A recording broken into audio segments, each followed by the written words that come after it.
நாம் அரசியலுக்கு வந்ததுலேருந்தே நம்மளை பற்றி நிறையா சில வதந்திகள் எல்லாமே சொல்லிக்கிட்டு இருக்காங்க இல்லையா?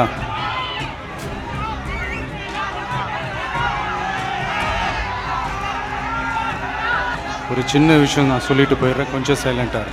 நம்மளை பற்றி நிறையா சில வதந்திகள், அந்த டீம் இந்த டீம் அப்படிலாம் சொல்லிக்கிட்டு இருக்காங்க இல்லையா? ஆனால் இவர் எந்த டீமும் கிடையாது, மக்களுடைய டீம்,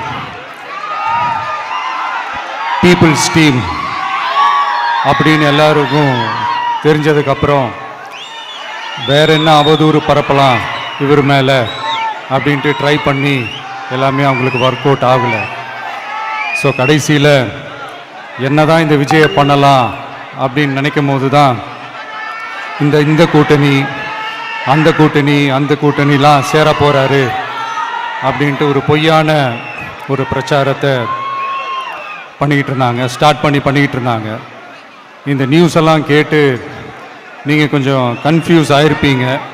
அதனால் இங்கே மறுபடியும் ஓப்பனாக தெளிவாக ஒரு விஷயத்தை நான் சொல்கிறேன்.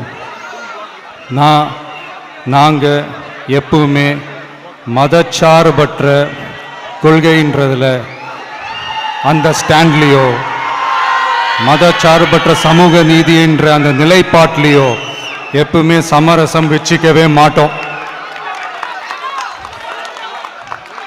நம்மளுடைய தலைமையில தான் ஆட்சி அப்படின்றதுல எப்பவுமே உறுதியாக இருக்கிறோம். நம்மளுடைய முதல் மாநாட்டில் கூட நான் சொன்ன மாதிரி அரசியலில் யாருக்காகவும் எதுக்காகவும் எந்த விதமான ஒரு சமரசமும் நாம் வச்சுக்க போகிறது எல்லாம் அந்த பேச்சுவார்த்தையே கிடையாது. சரிங்களா?